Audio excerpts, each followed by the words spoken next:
Olá, bem-vindos mais uma vez ao mundo da radiologia torácica. Meu nome é Mauro Esteves. A aula de hoje, opacidades alveolares ou consolidações.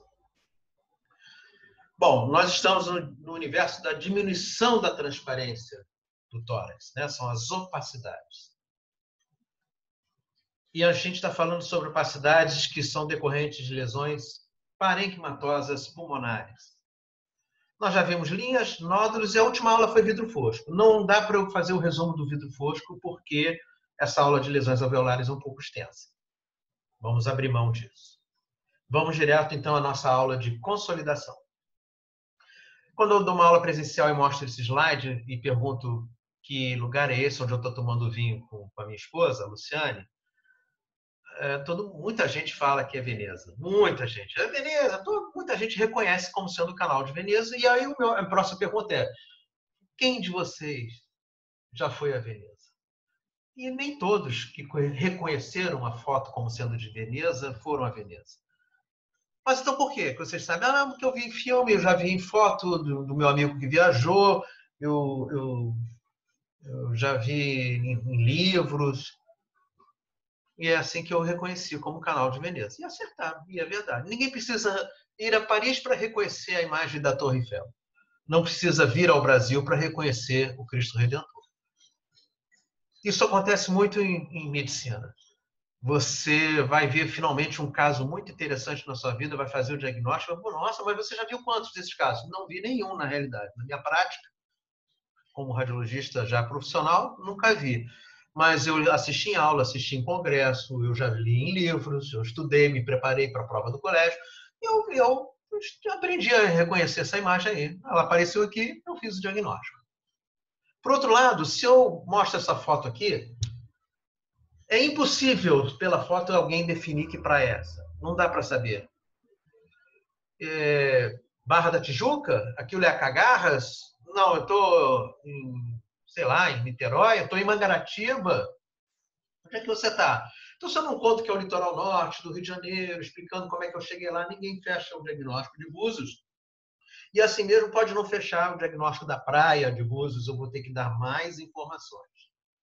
Então, ainda que isso aqui seja muito específico, você rapidamente reconhece a doença, aqui você vai ter que ter informações para poder chegar à conclusão da hipótese mais provável. Mesmo assim, você pode errar, hein? Então, na medicina, isso acontece. Em algumas doenças tem rótulos, você sabe exatamente qual é a uva, qual é a procedência, qual é o produtor, enquanto que outras, se eu não contar quais são os ingredientes do drink, vocês não vão descobrir que isso aqui é um spritz. Quando eu fiz esse prato para meus residentes, fotografei, mostrei para uns amigos, eles disseram: você fez um bobó de camarão. Não, eu fiz um vatapá. Isso aqui é bobó de camarão. Então, na medicina também acontece isso. Armadilhas, pitfalls, né?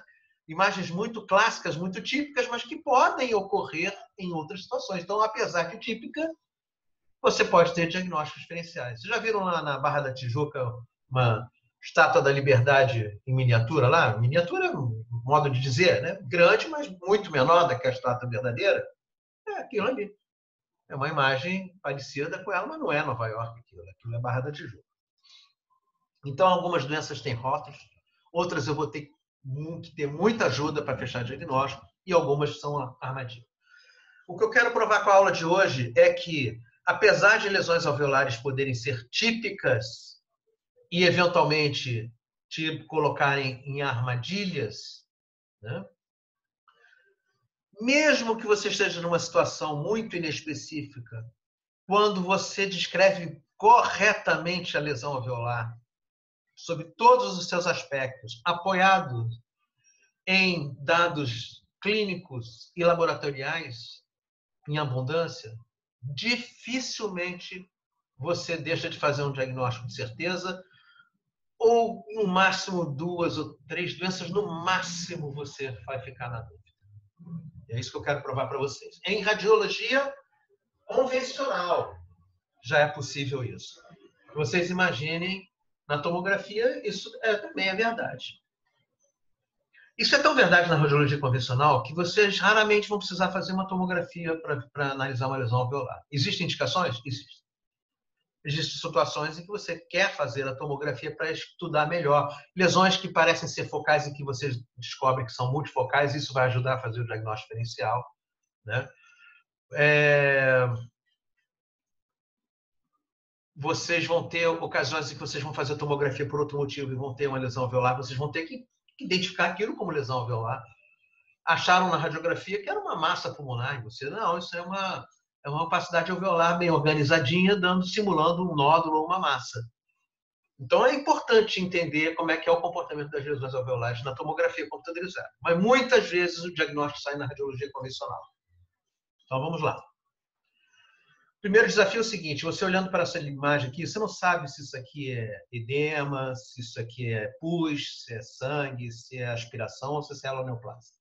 Não tem nada na densidade, no formato dessa imagem aqui. Mas pode ser que se eu falar quanto à extensão, a maneira com que essa lesão surgiu, há quantos dias ela está aí, eu consiga arriscar numa delas. E o que eu, então, vou me utilizar para poder aferir a possibilidade da ocupação alveolar? Comportamento clínico. Nós vamos ver o que é isso. Basicamente, é quanto tempo de história o paciente tem. A distribuição da lesão. A extensão que mais nos ajuda para dizer gravidade do que propriamente ajudar numa hipótese diagnóstica. E se eu comparo essa extensão, eu vejo do ponto de vista evolutivo, se ela está melhorando ou piorando. E a correlação clínica. Laboratório também, se possível, né? Tem febre, emagreceu, como é que é a cor do escarro? Tosse irritativa sem escarro? As lesões alveolares começam assim, em pequenos focos que rapidamente vão se espalhando e se torna uma grande área comprometida. A gente chama isso aí de coalescência. Independente da velocidade com que isso possa acontecer, dependendo do tipo de ocupação alveolar, por exemplo, se for de natureza neoplásica, vai demorar para isso acontecer. Se for edema, se for pneumonia, vai ser rápido, isso vai acontecer de forma bem rápida. Mas por que acontece a coalescência? Porque existem comunicações entre ductos respiratórios, entre ducto respiratório e alvéolo e entre sacos alveolares. Isso explica por que uma obstrução não leva à telectasia, porque o outro alvéolo mantém este aqui aerado, mas também explica por que ocorre disseminação de doença da via aérea. Então, ela começa assim, são pacientes diferentes, obviamente, lesões multifocais com atenuação de vidro fosco, e que algumas já se coalesceram e formaram focos de consolidação, tão densos quanto o vaso, ou imagens que vão se juntando, formando grandes opacidades com atenuação de vidro fosco, ainda que eu possa identificar já algumas áreas de ocupação completa do alvéolo, de coalescência alveolar a ponto de surgir consolidação. E, por fim, uma lesão que é praticamente toda ela uma hepatização, uma consolidação. Aqui, ainda vidro fosco. Isso explica também por que o limite das lesões são mal definidos, porque eu não consigo dizer aonde começa e onde termina a lesão, porque eu tenho alvéolos saudáveis, pouco saudáveis, muito doentes, outra vez saudável, saudável, doente, muito doente. Não existe um limite real da lesão alveolar. Se isso é verdade na tomografia, isso também é verdade na radiologia convencional. Pequenos focos de doença, parênquima pulmonar preservado, uma grande área de coalescência. Então, o limite com o pulmão normal é mal definido, a não ser que ela esteja delimitada por uma cissura. Só que a cissura oblíqua e a cissura horizontal delimitando uma pneumonia de lobo superior. Mas aqui, olha, o limite é mal definido. Já entendemos por que acontece a coalescência. Ela quase sempre é precoce, mas eu já dei um exemplo de uma coalescência tardia. Micoses pulmonares avançadas, tuberculose na fase mais destrutiva, adenocarcinomas, linfomas pulmonares. Né? São doenças que vão ocupar, tapetar o alvéolo pulmonar, mas de uma forma insidiosa, mas vai coalescendo. Né? Então, existem doenças intersticiais que também aparecem rapidamente e desaparecem rapidamente, mas não se conglomeram rapidamente. Né? Essa coalescência de uma lesão intersticial, como, por exemplo, maciço fibrótico de silicose ou da sarcoidose, é uma doença na fase bem crônica da doença. Né?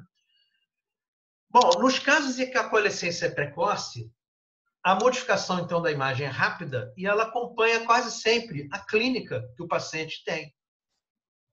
Então, ela vai rapidamente coalescendo, se modificando e modifica com a clínica, tanto para melhor quanto para pior. Aqui eu tenho uma pneumonia muito discreta, dias depois, francamente, consolidada. E o paciente piorou. E o paciente com edema, que você restringe líquido, vasodilatador, aquelas coisas diurético, e o paciente melhora. E ele melhora clinicamente, melhora radiologicamente.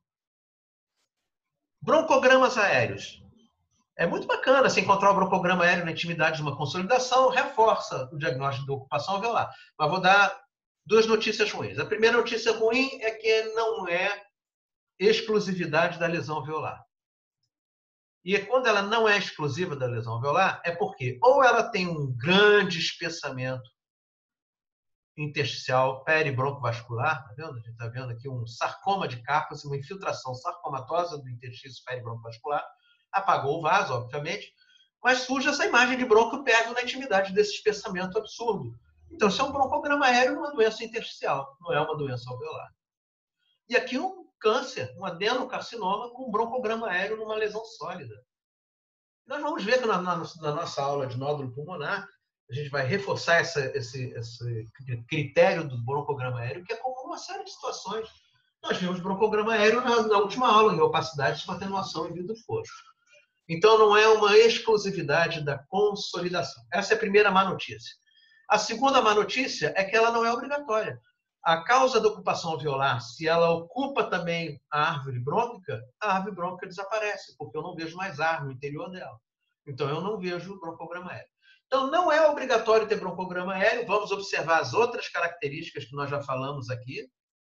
E nem é exclusividade da consolidação, o broncograma aéreo. Repare que o próximo tópico aqui é o apagamento das estruturas vasculares. Então, eu estou querendo dizer que na intimidade da consolidação, como não tem ar no alvéolo, eu não consigo enxergar o vaso perto dele, perto da lesão. Mas se isso é verdade, por que eu estou enxergando o vaso aqui? Isso aqui é o lobo médio. Eu estou vendo a cissura horizontal delimitando a lesão e eu estou vendo o apagamento do coração à direita. Então, eu tenho segmento lateral e medial comprometidos. Parte do segmento medial está em contato com o diafragma, por isso que ele está aqui mal definido. Mas aqui eu consigo enxergar bem o diafragma. Nós vamos ver que isso aqui chama-se sinal da silhueta. Nós vamos ver mais tarde. Mas isso me permite dizer que essa lesão é do lobo médio. Né? Muito bem. Por que na intimidade dessa consolidação? Porque não é na intimidade que eu estou vendo esse vaso. Esse vaso é no lobo inferior. Isso aqui é uma planigrafia, uma radiografia em 2 planos. Então, na tomografia, facilita, porque eu vejo na intimidade da consolidação, eu não vejo o vaso. Olha que bonita essa imagem do vaso chegando aqui, ele desaparece. Submerge dentro dessa consolidação e você não consegue mais enxergar. Broncogramas aéreos estão aqui presentes. Certo? Já vimos, então, em nódulo, já vimos no espessamento tercial. Aqui a gente está vendo uma pavimentação em mosaico no paciente com pneumocistose. Aqui talvez já tenha consolidação, né? Mas olha só, nesse universo todo aqui de opacidade com atenuação de vidro fosco com espessamento septal, eu vejo o broncograma aéreo. Ainda que essa doença aqui, ela seja por lesão do alvéolo, da parede do alvéolo que está inflamada e o conteúdo alveolar está parcialmente ocupado por doença inflamatória infecciosa. Então, a lesão é alveolar, mas ela não é ainda uma consolidação. O colapso tem que ser insignificante, porque saiu ar, foi substituído por alguma coisa. Mas e se não acontecer dessa maneira que eu falei? Aí pode haver redução volumétrica, por 2 motivos. Repara como a cissura horizontal aqui se aproximou da cissura oblíqua. Isso é uma pneumonia clinicamente, isso é uma lesão mesmo de ocupação alveolar, uma consolidação, só que com sinais de atelectasia associados. Aí você tem que pensar o seguinte, 2 maneiras disso ter acontecido. É o ovo e a galinha. Ou você tem uma pneumonia que necrotizou o parênquima, destruiu o parênquima está retraindo. Ou essa pneumonia produziu muco que impactou o bronco. Então você tem primeiro a pneumonia, depois você tem a redução volumétrica.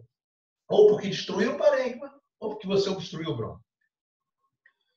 Agora a opção B. Você tem o brônquio obstruído. Por quê? Estenose brônquica por sequelas de tuberculose, adenoma, um adenocarcinoma central, um corpo estranho, não importa. Fez uma telectasia, está fazendo uma telectasia insidiosa. Aquilo ali não está se manifestando clinicamente. Aí o paciente começa a se queixar e tal, porque começa a haver acúmulo de secreção, a secreção não consegue ser depurada, ela infecta e surge uma pneumonia obstrutiva. Então, na pneumonia obstrutiva, a pneumonia veio depois. Agora, não importa se você não é capaz de dizer quem que apareceu primeiro. Você tem que descrever isso no laudo. Porque existem condições, situações, em que você não vai precisar fazer broncoscopia. O paciente está no CTI, de uma hora para outra aparece uma telectasia lá, ou uma pneumonia que você já estava observando, e ela começa a reduzir de volume. Não deu tempo de necrotizar o parênquima pulmonar, pelo contrário, o paciente está melhorando. Então, você tem que investigar, é louco, faz tratamento fisioterápico, fluidifica a secreção e vê o que acontece. Eventualmente, isso não tem sucesso e o paciente chega a broncoscopar. Criança asmática. Ninguém vai ficar broncoscopando sabendo que a grande possibilidade é a impactação mucoide para explicar a telectasia na criança asmática. Tá certo? Mas, de qualquer forma, tem que descrever isso no laudo. Sinal da silhueta, nós já tivemos aí uma chave para poder entender o sinal da silhueta. Então, sempre que alguma coisa, não é necessariamente uma consolidação, qualquer coisa que impeça que o ar que existia aqui, ó, como existe desse lado, dando limite daquela estrutura, desapareça, você não vai enxergar aquela estrutura. Na tomografia, moleza, né? Eu vejo aqui o ventrículo, eu vejo a aorta. Mas na radiografia convencional, isso aqui vai ser um sinal da silhueta. Vai apagar o contorno aqui. O contorno mais inferior, onde o segmento lingular está preservado, eu vou enxergar, mas eu não vou ver o contorno da aorta descendente. Então, olha só, lesão aqui de lobo inferior e de língula. Apagou o coração, apagou até lá embaixo e apagou o diafragma também. Sinal da silhueta. Estou vendo bem o coração, não vejo o diafragma, estou vendo bem a crosta da aorta. A lesão está restrita ao lobo inferior, delimitada pela cissura oblíqua, e eu não vejo mais o diafragma. Entendo por que eu consigo ver o coração, porque grande parte dessa área cardíaca aqui está preservado o segmento lingular, e eu consigo enxergar o coração. Né? E eu consigo ver a crosta da aorta, porque a crosta da aorta está em contato com o ar do lobo superior, não do lobo inferior. Já a aorta descendente, eu não vou conseguir enxergar mais. Bom, quanto ao comportamento clínico, entendido agora essa característica, eu já sei que aquilo é uma opacidade, que ela é pulmonar, que ela é de natureza alveolar. Pronto. Qual é o comportamento clínico dessa lesão? O que eu quero dizer como comportamento clínico? Tá? Há quanto tempo que essa lesão alveolar está nesse paciente? Ou de que maneira essa lesão alveolar ocupou esse alvéolo? Ela foi abrupta em poucas horas, ela tem dias de evolução, tem semanas de evolução, tem meses de evolução. Quanto à extensão, que me traduz gravidade, é uma lesão pequena, pouca extensão ou é uma extensão maior? E quando eu faço o estudo evolutivo, ela melhorou ou ela piorou? Essa melhora, essa piora, acompanhou a clínica do paciente? Qual é a clínica falando nisso? O paciente tem tosse, tem febre, tem isso, tem aquilo outro. Né? Ainda quanto a depois da extensão da lesão, a distribuição da lesão, ela é focal, ela é multifocal ou ela é difusa? Então, são dados importantíssimos para se diminuir o número de diagnósticos diferenciais. Quando você fala em distribuição, independente de ser focal, algumas outras características são importantes que podem estar mais comumente encontradas em algumas doenças. Essa projeção peribroncovascular e subpleural, inclusive quando as duas estão coexistindo, é muito própria da pneumonia eosinofílica e da pneumonia em organização. O que ajuda também a fazer o diagnóstico diferencial entre as duas é se a lesão é predominantemente apical ou basal. Então, nós já vimos peribroncovascular, subpleural, elas são, aqui, subpleural no infarto pulmonar, multifocais, elas poderiam ser multifocais num lobo só. Alguns autores consideram isso aqui como focal e esparsas. Aqui, como elas são esparsas em vários lobos, então ela pode ser classificada tranquilamente como multifocal. Mas isso aqui são lesões esparsas porque elas não estão coalescendo. Isso é que eu quero mostrar para vocês. Isso é um comportamento próprio de várias doenças e você já vai excluindo outras. Lesões de projeção mais apical e mais basal. Então, quanto ao comportamento clínico, se é uma questão de horas de história, eu vou pensar numa doença de instalação abrupta. Se for de alguns dias aguda, semanas subaguda, crônica, meses. De surgimento abrupto, eu só tenho essas causas, sendo que o trauma, na realidade, é uma mistura de tudo. Na contusão, você tem edema, você pode aspirar, broncoaspirar, o paciente perde a consciência e broncoaspira, o trauma abdominal ele vai aspirar também, porque vai refluir o conteúdo gástrico. Na hemorragia alveolar, ela pode ser espontânea, por discrasia, por vasculite, né? Mas o trauma leva a sangramento também intraalveolar ou intersticial, vai fazer uma opacidade pulmonar de instalação abrupta. As lesões do trauma, assim como da broncoaspiração, assim como do edema, assim como da hemorragia alveolar, podem demorar mais tempo. O paciente pode te contar uma história mais longa. Então, não é que elas sejam sempre abruptas. Elas são os bons exemplos de lesão de instalação abrupta. Você tem edema até crônico. O paciente com insuficiência mitral está com um lobo superior direito sempre mais congesto que os demais. Ele fica lá compensado lá com o seu cardiotônico, com o vasodilatador, se necessário, com diurético. Mas se você radiografa, está sempre lá um lobo superior meio encharcadinho. Tá certo? Então, olha aqui, em poucas horas, por hiperidratação na terapia intensiva, o paciente começou a manifestar roncos, né, e crepitações, e você radiografa e vê o edema. A gente vai ver que rapidamente isso aqui melhora também. Na broncoaspiração, durante a intubação, ele aspirou, no final do dia ele foi radiografado, estava lá. Nem tudo aqui, a gente, quando for ver a aula de broncoaspiração, é o que ele aspirou, muito aqui é um edema reacional, pela agressão química que a aspiração está causando no paciente. Mas uma aspiração, por exemplo, de água salgada no paciente afogado é de instalação abrupta. E tudo que você está vendo é a água salgada dentro do alvéolo, chupando mais água para dentro do alvéolo.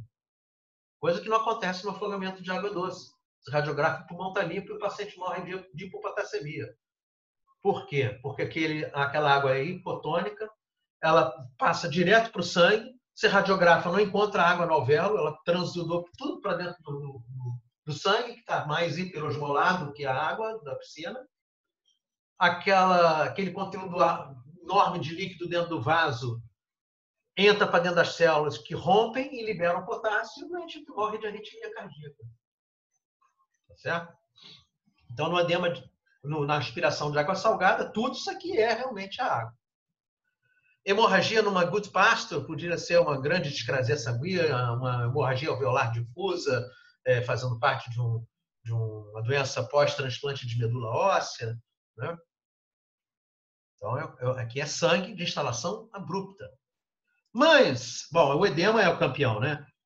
Essa imagem bilateral, simétrica, em asa de borboleta, discretas assimetrias podem ocorrer, aquela preservação da corticalidade começa a desaparecer porque vai perdendo a guerra, mas comumente você vê a cortical mais preservada do que a medular. É a mais comum, né? A causa mais comum.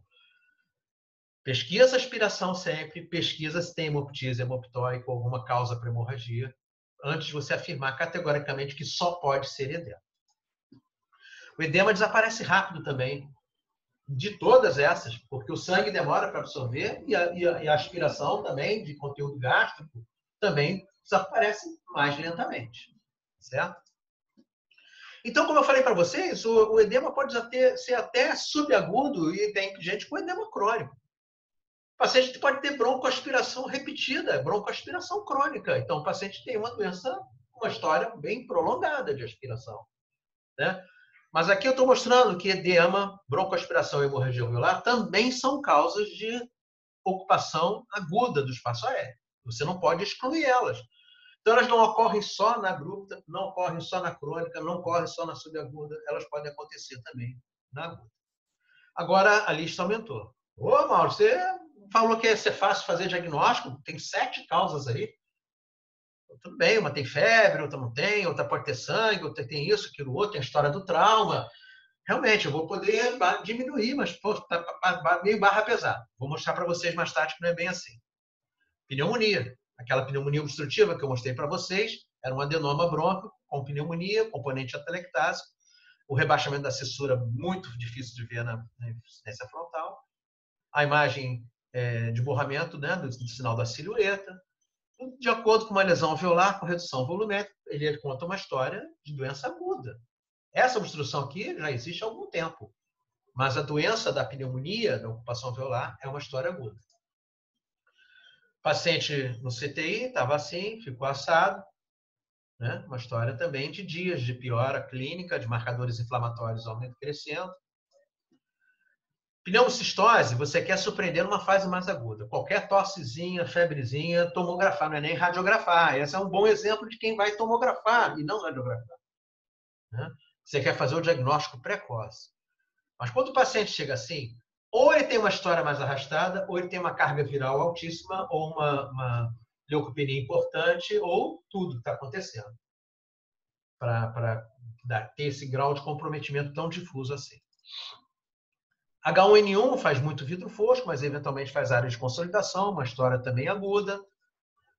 Covid está fazendo muita área de vidro fosco peribroncovascular, que depois consolida, faz pneumonia e organização, né? Então pode fazer imagens de ocupação mais aguda. Ainda que pneumonia e organização tenha uma história mais subaguda, na Covid, essa pneumonia e organização está tendo uma manifestação aguda. Infartos pulmonares que podem aparecer bem mais tardiamente, uma história mais subaguda, dias depois do infarto, mas, eventualmente, numa fase mais aguda, você já pode ter manifestação do infarto pulmonar, inclusive na radiologia convencional. O trauma, uma extensa área de contusão pulmonar, com ocupação de sangue, uma discreta redução volumétrica que colapsa parcialmente os alvéolos por queda dos surfactantes, né? Então, de novo, no subagudo, novamente, edema, pneumonias, vasculites. Pneumonias insidiosas, de baixa virulência, que não estão respondendo à primeira linha de antibióticos, você pode encontrar numa fase subaguda. Mas aqui, além dessas pneumonias bacterianas que podem ter esse tipo de comportamento, você é obrigado a pensar agora na tuberculose e nas micoses. Não é aquela tuberculose na fase crônica, avançada, destrutiva, com escavação. Não, nada disso.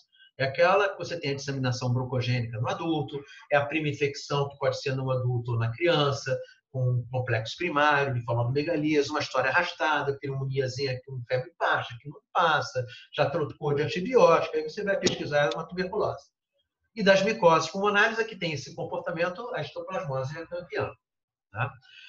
O problema é que agora a lista também cresce. Pneumonia e organização, que eu já vi uma manifestação aguda de pneumonia e organização, na Covid isso está acontecendo, mas que ela comumente tem um comportamento subagudo, então ela está nas duas listas.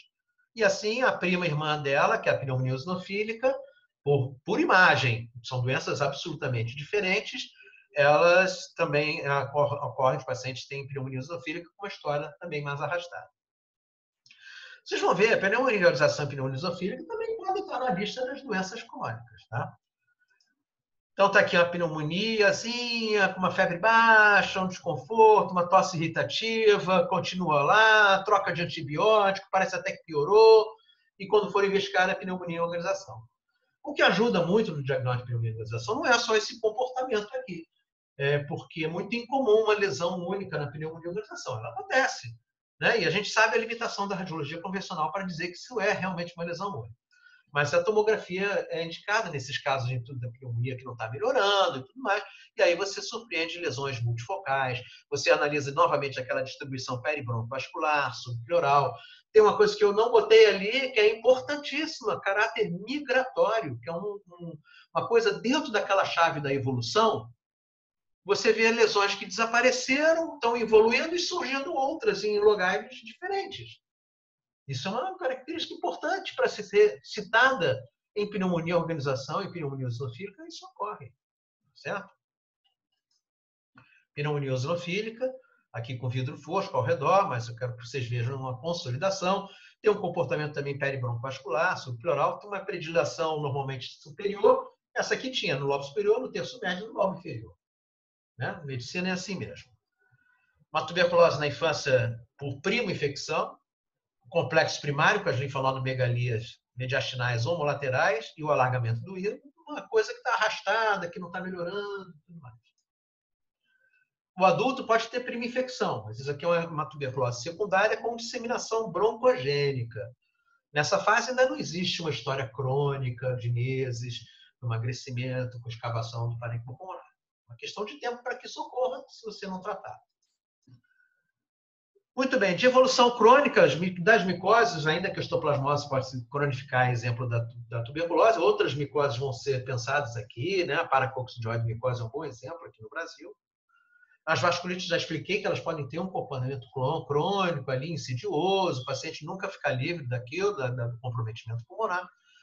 O problema é que agora eu começo a pensar malignamente, porque linfoma e adenocarcinoma pode ter esse comportamento de ocupação de alvéolo, não necessariamente lesões sólidas, como, por exemplo, o linfoma Hodgkin pode fazer lesões nodulares multifocais, nódulos sólidos, podem fazer focos de consolidação multifocais, como assim como o não Hodgkin também faz, mas podem ter lesões focais de infiltração alveolar. E o adenocarcinoma, a mesma coisa. Pode começar com um vidro fosco, depois uma lesão mística, depois uma franca consolidação, ou não, evoluir talvez para um nódulo e até mesmo uma massa pulmonar. Tá certo? Mas está lá. Ele pode fazer consolidação com uma história muito antiga. Paracoco, consolidações com atividade desmoblástica, fibrose associada, hiperinsuflação compensatória dos lobos superiores. A gente vê isso na tomografia, consegue ver que além de hiperinsuflação é franco enfisema paracicatricial, a preservação das bases, a história epidemiológica, obviamente, vai te ajudar. Linfoma pulmonar, esse é um linfoma pulmonar secundário, tinha lesão hilar e tinha lesão pulmonar. Linfoma pulmonar primário numa criança, sem outro foco de linfoma, não tinha linfoma mediastinal nem extratorácico. Um adenocarcinoma lindo, né? Lindo porque não é na gente, ele é uma parte mais sólida por uma extensa área de consolidação periférica e aqui pavimentação e mosaico no restante do lobo.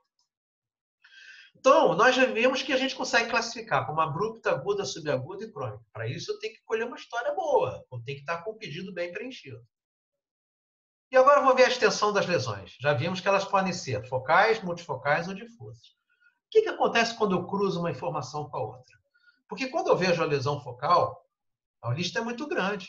1, 2, 3, 4, 5, 6, 7 causas. Mas quantas podem ser abruptas? Só o trauma. Quais são as agudas focais? Pneumonia, infarto. Quais são as agudas, as subagudas? Quais são as crônicas?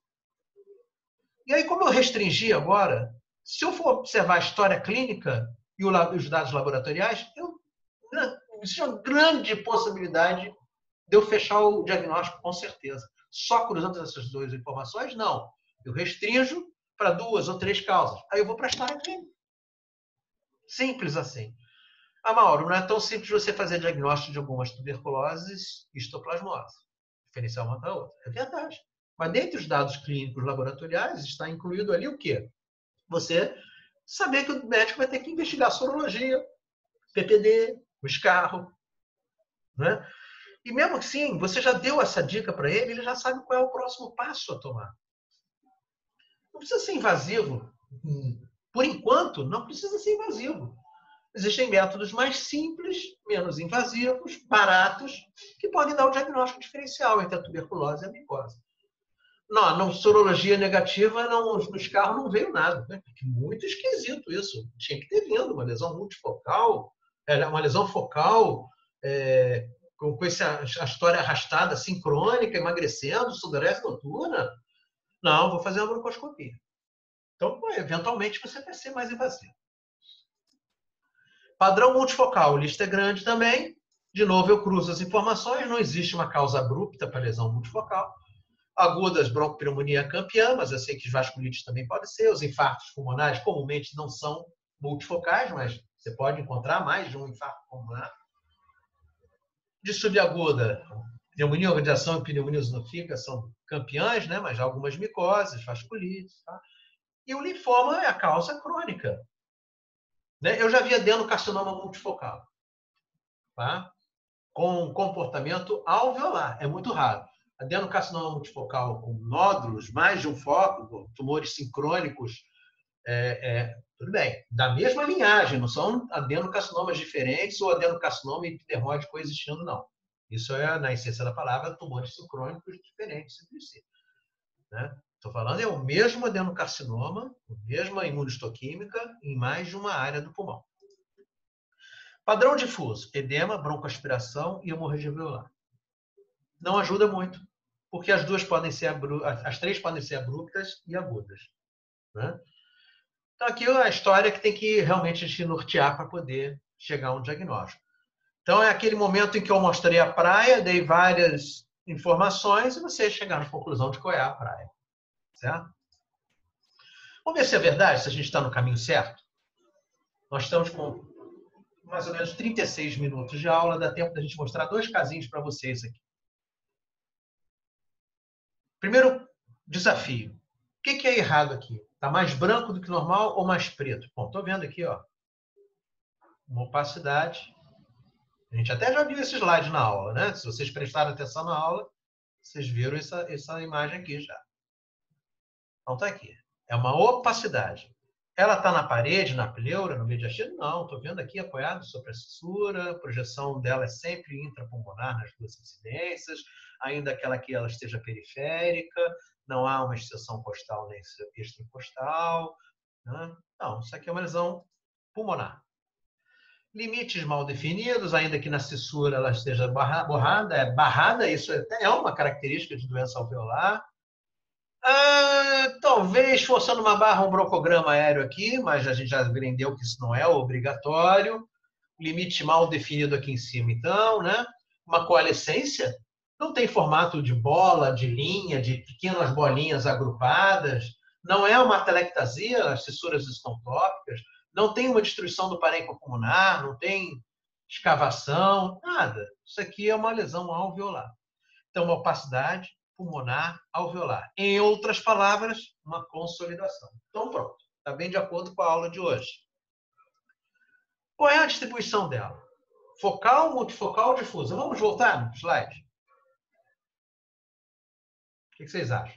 A gente conhece a limitação da radiologia convencional, não é só na identificação de um outro foco.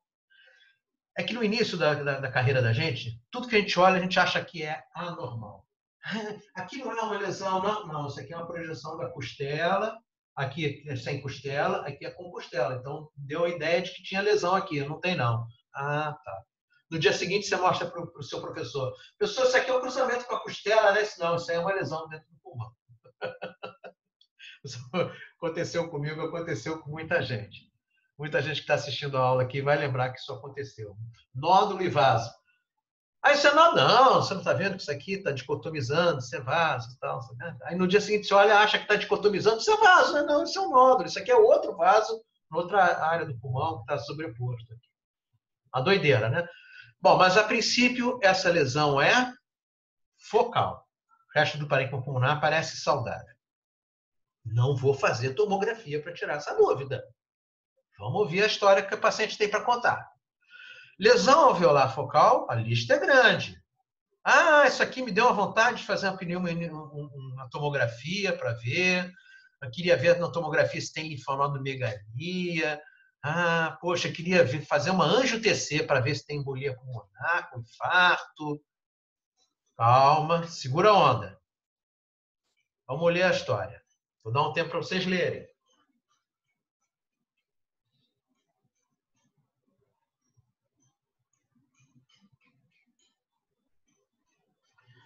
Nós já tiramos várias conclusões aqui. A minha pergunta principal aqui, como a gente está falando sobre no aspecto do radiologista, é vocês classificarem isso como abrupta, aguda, subaguda e crônica. Então, a gente já concluiu pelos 5 dias de evolução. Mas olha quanta informação interessante.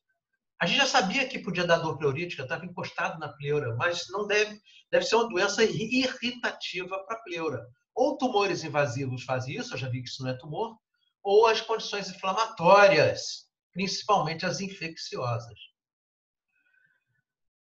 Ocorreu modificação da coloração dos cargos, se tornou mero esverdeado. Isso é importantíssimo. E o leucograma mostrando uma leucocitose com desvio para a esquerda. Juntando com isso aqui, juntando com essa cor, eu fecho o diagnóstico. Mas vamos lá.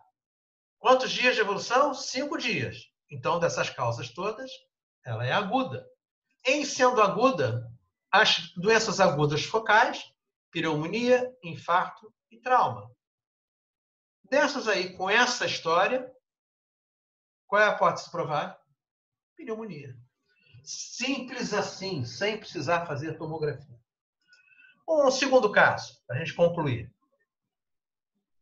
Bom, essas aqui não são lesões difusas. Eu tenho grandes áreas do parênquima pulmonar preservadas. Então, elas são multifocais exuberantes.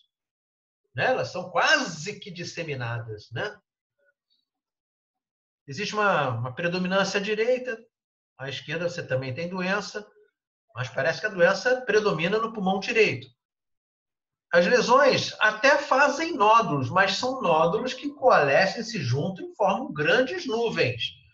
Então, eu não acho que isso sejam nódulos bem delimitados para serem nódulos intersticiais. E eles não estão coalescendo em massas ou maciços fibróticos. Eles estão coalescendo em consolidação. Consolidação. Então, são nódulos alveolares coalescentes de distribuição multifocal. Não é isso? Então, nós já concluímos que ela não é difusa, ainda que seja bem extensa. Eu entendo vocês terem algumas vezes dificuldade, eu também tenho. Não é toda vez que a gente vai ter certeza disso. Mas tudo leva a crer que essa lesão, com certeza, não é focal, né? Que essa lesão seja multifocal. Lista enorme. Vamos para a história clínica.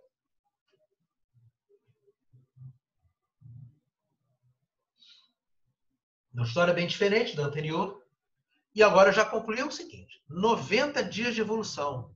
Então ela não é abrupta, ela não é aguda.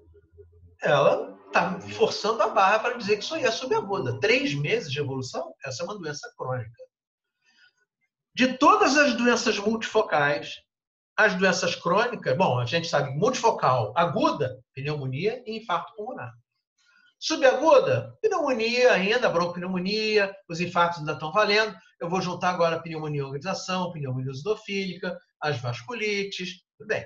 Mas de doença crônica, eu tenho que pensar nessas doenças inflamatórias, granulomatosas, de comportamento crônico, e das doenças malignas, dificilmente aquilo é um adenocarcinoma multifocal, aquilo poderia ser linfoma. Aquela distribuição não, mas está aí, é uma das causas de lesão multifocal de comportamento crônico. Quando você tem um linfoma crônico multifocal, você tem um foco aqui, um outro foco aqui.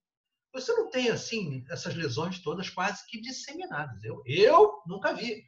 Você tem algum exemplo para mostrar para mim? Pode mandar para mim por e-mail, bota lá, comenta lá no comentário do vídeo, para a gente ficar aprendendo com você.